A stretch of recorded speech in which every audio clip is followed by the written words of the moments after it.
Rev up your engines!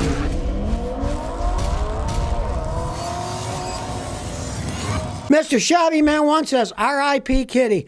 Yeah, our poor cat Lucy had cancer and we had to ever put her down. We were all going bananas, so exactly a week ago today, we got our new kitty. Little Peeps, cute little kitty. The only way you can get over the loss of a pet is quick, get another one. You know, you just have to. That's the only problem with the pets. They don't live long enough. I mean, why can't they live 100 years like us? Well, I guess it can if you get a parrot or a tortoise. But hey, I'm not really into birds. And what kind of a pet would a tortoise be? They take up a lot of space and just got to sit there and eat lettuce, right? So why they can't make cats that last, 80, 90 years? But that's the way that it goes. And you can't control everything, so you got to live with what's there. And when something does finally conk out, quick, get another one. Trucks and Snacks Daily says, Scotty, what got you into mechanics? All right, well, my father ran a Texaco gas station in Lewiston, New York, and my grandfather was the chief mechanic, right? So when I was 14, I started working there. I said, my grandfather, you can teach me how to fix stuff. He said, I'm not teaching you a darn thing, but you can watch, right? But that was perfect for my personality because I don't listen to people anyway. But I can watch and learn really fast. So I did it that way. And of course, I was young, cheap. I didn't have any money. So I learned how to fix cars. I'll give you a perfect example. The first car I had was an Opel, and it had a carburetor on it, right? And it was always getting dirty because the gas tank was a 10-gallon fish tank in the trunk,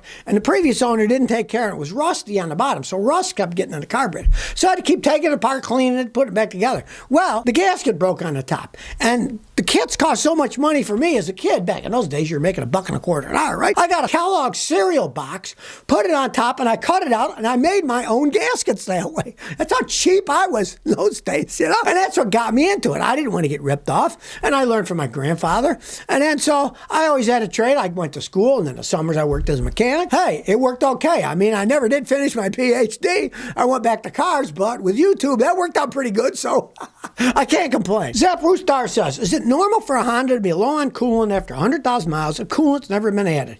It was low after 95K in the reserve tank. Yeah, that's totally normal, the reserve tank. Because the reserve tank, things will evaporate out of it over time. What you want to do is fill the reserve tank to the full, open the radiator cap, make sure that's full, fill that up to the top, and drive it. And if you find months and months go on and it's still pretty much at the full, that's what it was. It just evaporates over time. It will often do that. I had customers when I was in Texas to try to get ripped off at the Honda dealer. They'd say, oh yeah, you got a leak in your coolant system. Yeah, your coolant's low, And they brought it to me and I said, well, I pressure test. I can't find a darn thing wrong, right? So I said, look, I'm filling it up. It's full. Watch it. And they come back a year later say, you were right. We haven't lost any coolant since then. And they wanted to spend a bunch of money working on a car. So a little knowledge can go a long way from keeping you getting ripped off. Yuyo Tesfaye says, what do you think of a 2013 Mazda 3 with a 5-speed manual transmission? Those can be excellent vehicles. Back in the day, the Mazda automatic transmissions weren't the greatest, but the standards were pretty bulletproof, right? Now, the more modern Mazdas, they got a deal going with Toyota. They even have a factory, I believe it's in Alabama, where they make the Mazdas and the Toyotas on the same assembly line. So then they share a lot of technology. So the modern one, the automatic's okay. But with a 5-speed tranny in a 2013, hey, that could be an excellent vehicle. Now, if you're talking about buying one, get a mechanic to check it out. Let's face the fact, it's an 11-year-old vehicle. Might be wrecked, flooded, who knows, right? But if it checks out okay, yeah, that can be a very good vehicle. Ultra Gamer says, Scotty, what do you think of a 96 Civic that has a new engine and tranny put in, but it's sat for a couple of years without being driven? And it doesn't pass smog. They want $600. Okay, $600 is nothing for a car. But, as they say, people have a tendency of telling tall tales. They said it has a new engine and new tranny, right? Well, if it does, they probably came out of a junkyard, right? And that's a 96 Civic. So you're talking about what? 28-year-old car, right? And it doesn't pass smog. If you live in an area where it has to pass smog, I'd pass if I were you, because you have no idea. Well, they might have put in some junkyard engine that was hardly good. Why did it sit for a couple of years, right? Probably because it didn't pass smog because it didn't run right. And if it was a junkyard engine was put in it, even if it was, who knows? Because when I was a young mechanic, the engines had the same serial number as the cars. They don't make them that way anymore. So you don't know what engine is in what car, where it came from. So you couldn't prove anything. I'd probably walk away from that. Josh Multitool says, Scotty, got an 04 Chevy 2500 HD with 300K. I have low oil pressure. What could be the problem? Okay. What you want to pray is that it just needs an oil pump. Right? Oil pumps, they can drop the pan, put an oil pump in. That could fix the whole thing. You got 300,000 miles, the pump eventually is going to wear out. Pray it's that, because if it isn't, it could easily mean it needs a full engine rebuild, because the oil pump pumps oil through the engine. If your engine is really worn, things like the bearings are worn, the bearing gap where the oil is pressurized and pushes through is now bigger because they're worn. And guess what? If you have oil going through a certain diameter hole with a certain pressure, if that hole gets bigger, the pressure will drop. And then you can have low oil pressure because the engine's just flat worn out. So you want to pray it only needs an oil pump. Because if it doesn't, you're going to need a rebuild. And if you want to price what it costs to rebuild one of those engines in the 2500, you'll probably say, whoop, I'll go buy another vehicle. Ideal says, Scotty, what do you think of an 03 Toyota Echo? Toyota Echoes were one of the real economic low-end cars. And for what they were great little cars. I mean, to me, they're too low-end. I mean, as low-end as I'd want to go would be a Corolla, right? But they could run an awful long time. Now, you are talking about an 03, right? So that's 21-year-old car. Any 21-year-old car. One, don't pay much money for it if you think about buying one. But if it runs good and the mechanic checks it out and says it's good, they could still last a really long time. They rattle and bounce. They're little tiny cars, but if you want a little tiny car and that's in good shape, be a good one to get. White Hawk says, morning, Scotty. We all know you recommend AT205 on suspension parts. Would you use it on motor and transmission mounts? Sure. AT205 is a liquid polymer, and what it does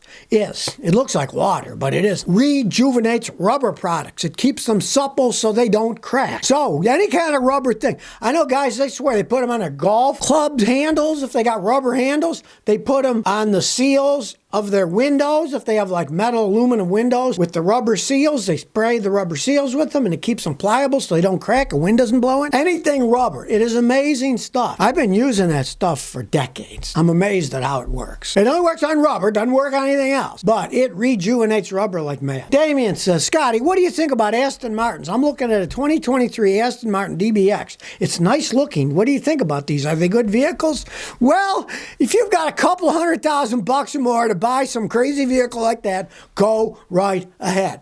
Realize, Aston Martin, that company has been on the verge of bankruptcy for decades. English car, and that like a SUV type thing, right? They have no resale value as any exotic car. The resale value is nothing because they are, in the trade, are what are known as snobmobiles. And the snobs want the newest ones. That guy's driving a 5-year-old Aston Martin. He must be poor, right? And you can buy those things dirt cheap when they get older on the real market because nobody wants them. I've seen guys pay 10 grand for an oil change on one of those things, right? Stay away from Aston Martins unless you are a snob and you want to impress all your friends and you got a couple $100,000 that you can just throw away. Go right ahead. Shadow Man says, Scotty, is it okay if I have small cracks in my outer tie rods? They're not leaking, just small rubber cracks.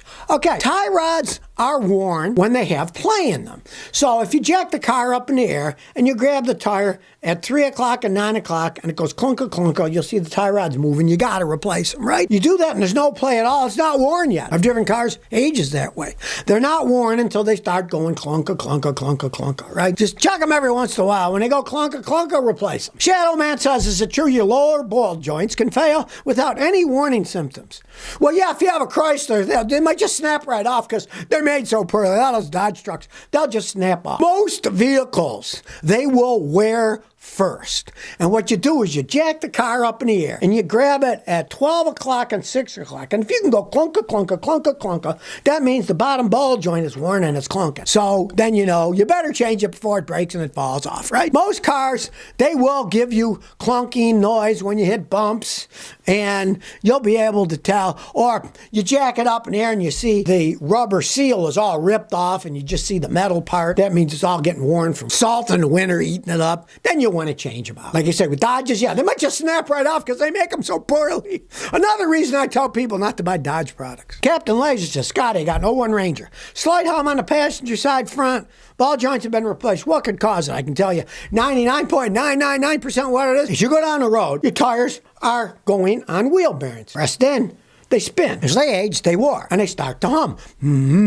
The faster you go, the louder they hum. Finally, when they're really worn, when you're going 55, it sounds like you're flying an old B-17 bomber from World War II, boom, boom, boom, boom, boom, because it roars so much. And that's what it is 99% of the time. Now, here's the thing. When they start to wear, a lot of times, and they make noise, you won't really get any play in them. Now, when they're really worn up, if you jack the car up in the air, no matter what positions you grab the tire and pull on, it'll go clunk-a, clunk-a, clunk-a, clunk-a, clunk-a, clunk-a, because the wheel bearing goes the whole 360 degree, and it'll clunk all the way around. Then you know, yes, you need a wheel bearing. If yours is starting to hum, do jack it up, and if you got play, you got to change it, right? But if it's just making a noise, it can be a long time before it actually is physically worn enough to affect it. That's what it is almost all the time. The wheel bearing's worn and it hums.